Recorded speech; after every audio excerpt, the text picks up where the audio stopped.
ನಮಸ್ಕಾರ ಎಲ್ಲರಿಗೂ, welcome to my YouTube channel. ಇವತ್ತಿನ ಈ ವಿಡಿಯೋ ಸಾಮಾನ್ಯ ಜ್ಞಾನ ಅಂದರೆ GKಗೆ ಸಂಬಂಧಿಸಿದ್ದಾಗಿದೆ. ಎಲ್ಲ ಎಕ್ಸಾಮ್ಗೂ ಹೆಲ್ಪ್ ಆಗುತ್ತೆ ಇದು ವಿಡಿಯೋ. ಇಗ್ನೋರ್ ಮಾಡೋಕ್ಕೆ ಹೋಗಬೇಡಿ, ವಿಡಿಯೋನ ಎಂಡ್ವರೆಗೂ ನೋಡಿ. ಹಾಗೂ ಸ್ಲೋ ಅಂತ ಅನ್ನಿಸ್ತಲ್ಲಿ 1.5x ಸ್ಪೀಡಲ್ಲಿ ಇಟ್ಕೊಂಡು ಕೇಳಿ. ಮತ್ತು ಎಷ್ಟು ಪ್ರಶ್ನೆ ಉತ್ತರಗಳು ನಿಮಗಾಗಲೇ ಗೊತ್ತಿತ್ತು ಅಂತ ನೀವೇ ಟ್ಯಾಲಿ ಮಾಡ್ಕೊಳ್ಳಿ. ಸೊ ಇದರಿಂದ ಒಂಥರ ಕಾನ್ಫಿಡೆನ್ಸ್ ಬಿಲ್ಡ್ ಆಗುತ್ತೆ. ಹಾಗಾದರೆ ಬನ್ನಿ, ಟೈಮ್ ವೇಸ್ಟ್ ಮಾಡದೆ ಮೊದಲನೇ ಪ್ರಶ್ನೆ ನೋಡೋಣ. ಕಾಂಗ್ರೆಸ್ನ ಪ್ರಥಮ ಸಮ್ಮೇಳನ ಮುಂಬೈಯಲ್ಲಿ ನಡೆದಾಗ ಕರ್ನಾಟಕದಿಂದ ಭಾಗವಹಿಸಿದ ವ್ಯಕ್ತಿ ಯಾರು? ಕಾಂಗ್ರೆಸ್ನ ಪ್ರಥಮ ಸಮ್ಮೇಳನ ಎಲ್ಲಿ ನಡೀತು? ಮುಂಬೈಯಲ್ಲಿ ನಡೀತು. ಹಾಗಾದರೆ ಕರ್ನಾಟಕದಿಂದ ಭಾಗವಹಿಸಿದ ವ್ಯಕ್ತಿ ಯಾರು ಅಂತ ಅಂದರೆ ಕೋಲಾಚಲಂ ವೆಂಕಟರಾವ್ ಅವರು. ಎರಡನೇ ಪ್ರಶ್ನೆ, 1916ರಲ್ಲಿ ಕರ್ನಾಟಕದಲ್ಲಿ ಹೋಮ್ ರೂಲ್ ಲೀಗ್ ಶಾಖೆಯನ್ನು ಪ್ರಾರಂಭಿಸಿದ ಸ್ಥಳ ಯಾವುದು? 1916ರಲ್ಲಿ ಕರ್ನಾಟಕದಲ್ಲಿ ಹೋಮ್ ರೂಲ್ ಲೀಗ್ ಶಾಖೆ ಪ್ರಾರಂಭವಾಗುತ್ತೆ. ಅದು ಎಲ್ಲಿ ಅಂತ ಅಂದರೆ ಧಾರವಾಡ ಜಿಲ್ಲೆಯಲ್ಲಿ. ಕನ್ನಡ ಭಾಷೆಯ ಜನರನ್ನು ಒಟ್ಟಾಗಿ ಸೇರಿಸಿ ವಿಶಾಲ ಮೈಸೂರು ರಾಜ್ಯ ಅಸ್ತಿತ್ವಕ್ಕೆ ಬಂದ ವರ್ಷ ಯಾವುದು ಅಂತ ಅಂದರೆ 1956 ನವೆಂಬರ್ 1. ಕನ್ನಡ ಭಾಷೆಯ ಜನರನ್ನು ಒಟ್ಟಾಗಿ ಸೇರಿಸಿ ವಿಶಾಲ ಮೈಸೂರು ರಾಜ್ಯ ಅಸ್ತಿತ್ವಕ್ಕೆ ಬಂದ ವರ್ಷ ಯಾವುದು ಅಂದರೆ 1956 ನವೆಂಬರ್ 1. ಇದು ಮುಂದೆ 1973ರಲ್ಲಿ ಕರ್ನಾಟಕ ಎಂದು ನಾಮಕರಣ ಆಗುತ್ತೆ. ಇನ್ನು ನಾಲ್ಕನೇ ಪ್ರಶ್ನೆ, ಗೋಕಾಕ್ ಅಂದರೆ ಭಾರತದ ನಯಾಗರ ಅಂತ ಹೆಸರು ಕರೀತಾರೆ ಗೋಕಾಕ್ನ ಜಲಪಾತದ ಎತ್ತರ ಎಷ್ಟು ಅಂತ ಅಂದರೆ 52 ಮೀಟರ್. ಕೆಂಪು ಮಣ್ಣಿನ ಮೂಲಶಿಲೆ ಯಾವುದು ಅಂತ ಅಂದರೆ ಗ್ರಾನೈಟ್. ಕರ್ನಾಟಕದ ಅತಿ ದೊಡ್ಡ ದ್ವೀಪ ಯಾವುದು? ಶ್ರೀರಂಗಪಟ್ಟಣ. ಏಳನೇ ಪ್ರಶ್ನೆ, ವಿವಾದಕ್ಕೀಡಾಗಿರುವ ನಾಗಾರ್ಜುನ ವಿದ್ಯುತ್ ಶಕ್ತಿ ಸ್ಥಾವರವನ್ನು ಸ್ಥಾಪಿಸಲ್ಪಟ್ಟ ಜಿಲ್ಲೆ ಯಾವುದು? ಉಡುಪಿ ಜಿಲ್ಲೆ. ಎಂಟನೇ ಪ್ರಶ್ನೆ, ಮೆಕ್ಕೆಜೋಳ ಟೆಕ್ನಾಲಜಿ ಪಾರ್ಕ್ ಇರುವ ಸ್ಥಳ ಯಾವುದು? ಉತ್ತರ ರಾಣಿಬೇನೂರು.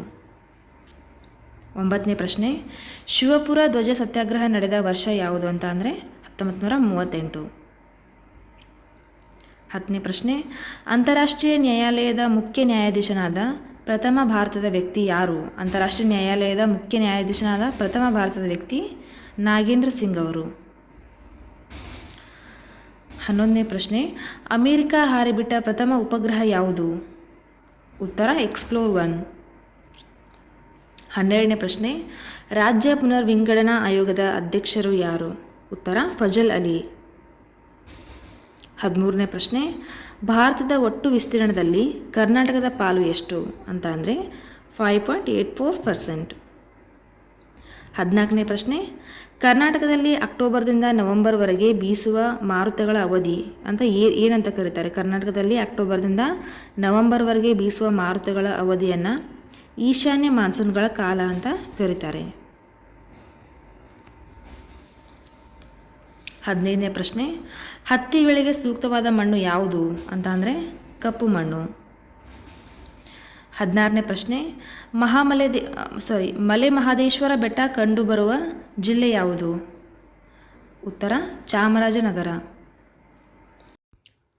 17ನೇ ಪ್ರಶ್ನೆ, ಕರ್ನಾಟಕದ ನೈಋತ್ಯ ರೈಲ್ವೆ ವಲಯ ಎಲ್ಲಿದೆ ಅಂತ ಅಂದರೆ ಕರ್ನಾಟಕದಲ್ಲಿ ನೈಋತ್ಯ ರೈಲ್ವೆ ವಲಯ ಹುಬ್ಬಳ್ಳಿಯಲ್ಲಿದೆ. ಹೆಚ್ಚು ಜೈನ ಧರ್ಮದವರು ಇರುವ ಜಿಲ್ಲೆ, ನಮ್ಮ ಕರ್ನಾಟಕದಲ್ಲಿ ಹೆಚ್ಚು ಜೈನ ಧರ್ಮದವರು ಇರುವ ಜಿಲ್ಲೆ ಬೆಳಗಾವಿಯಲ್ಲಿ. 19ನೇ ಪ್ರಶ್ನೆ, ಕರ್ನಾಟಕದಲ್ಲಿ ಅತಿ ಹೆಚ್ಚು ಜಲವಿದ್ಯುತ್ ಉತ್ಪಾದನಾ ಕೇಂದ್ರ ಯಾವುದು ಅಂತ ಅಂದರೆ ಶರಾವತಿ. ಕರ್ನಾಟಕದಲ್ಲಿ ಅತಿ ಹೆಚ್ಚು ಜಲವಿದ್ಯುತ್ ಉತ್ಪಾದನಾ ಕೇಂದ್ರ ಯಾವುದು ಅಂದರೆ ಶರಾವತಿ.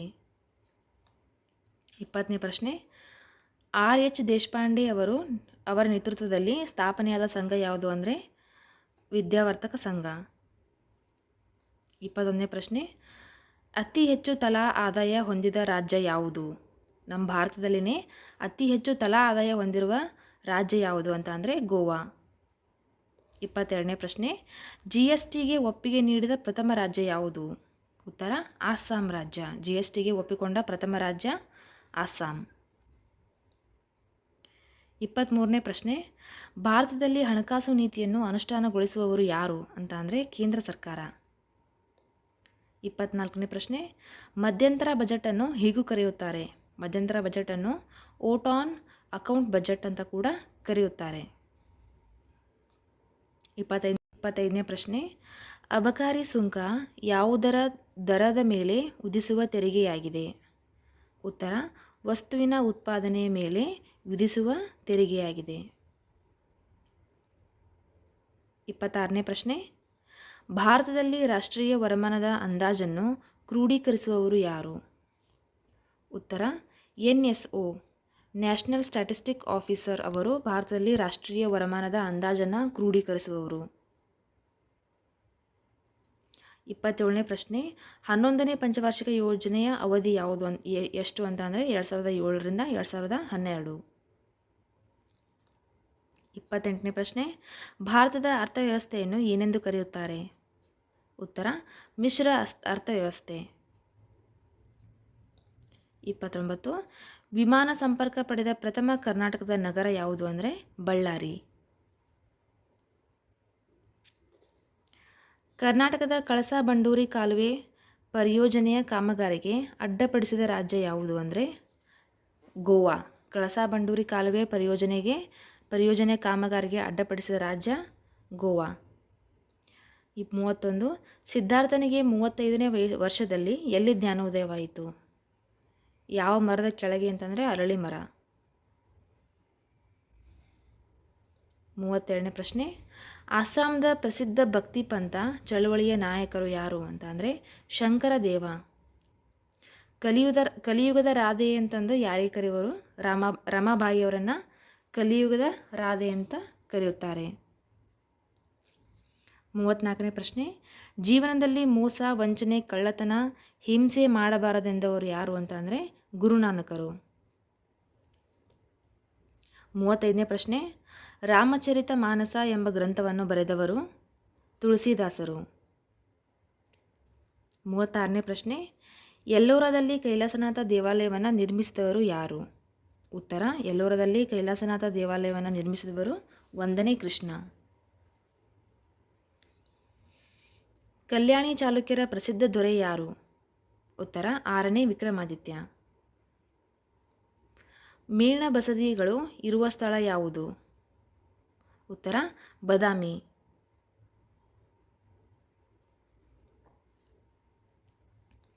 ಹರ್ಷವರ್ಧನನು ಸಂಸ್ಕೃತದಲ್ಲಿ ರಚಿಸಿದ ಕೃತಿಗಳು ಯಾವುವು ಅಂತ ಅಂದರೆ ರತ್ನಾವಳಿ ಮತ್ತು ನಾಗಾನಂದ ಹರ್ಷವರ್ಧನನು ಸಂಸ್ಕೃತದಲ್ಲಿ ರಚಿಸಿದ ಕೃತಿಗಳಾಗಿವೆ. GSTಗೆ ಸಂಬಂಧಪಟ್ಟ ಸಂವಿಧಾನ ತಿದ್ದುಪಡಿ ಯಾವುದು ಅಂತ ಅಂದರೆ 101. ಭಾರತದ ನೆಪೋಲಿಯನ್ ಎಂದು ಯಾರನ್ನು ಕರೆಯುತ್ತಾರೆ?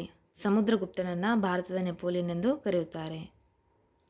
ಗತಾಸಪ್ತಸತಿ ಕೃತಿಯನ್ನು ಬರೆದವರು ಯಾರು? ಉತ್ತರ, ಹಾಲ. 43ನೇ ಪ್ರಶ್ನೆ, ಕರ್ನಾಟಕದ ಯಾವ ಜಿಲ್ಲೆಗೆ ಬ್ಯಾಂಕುಗಳ ತೊಟ್ಟಿಲು ಎಂದು ಕರೆಯುತ್ತಾರೆ? ಉತ್ತರ, ದಕ್ಷಿಣ ಕನ್ನಡ ಅಥವಾ ಮಂಗಳೂರು. 44ನೇ ಪ್ರಶ್ನೆ, GST ಕೌನ್ಸಿಲ್ದ ಅಧ್ಯಕ್ಷರು ಯಾರಾಗಿರುತ್ತಾರೆ? ಉತ್ತರ, ಕೇಂದ್ರ ಹಣಕಾಸು ಮಂತ್ರಿ. 45ನೇ ಪ್ರಶ್ನೆ, ಮೌರ್ಯ ಸಾಮ್ರಾಜ್ಯದ ಸ್ಥಾಪಕರು ಯಾರು? ಉತ್ತರ, ಚಂದ್ರಗುಪ್ತ ಮೌರ್ಯ. 46ನೇ ಪ್ರಶ್ನೆ, 2ನೇ ಬೌದ್ಧ ಸಮ್ಮೇಳನ ನಡೆದ ಸ್ಥಳ ಯಾವುದು ಅಂತ ಅಂದರೆ ಕುಂಡಲವನ. 47ನೇ ಪ್ರಶ್ನೆ, ಬುದ್ಧನ ಮಹಾತ್ ಪರಿತ್ಯಾಗದ ಸಂಕೇತ ಕುದುರೆ.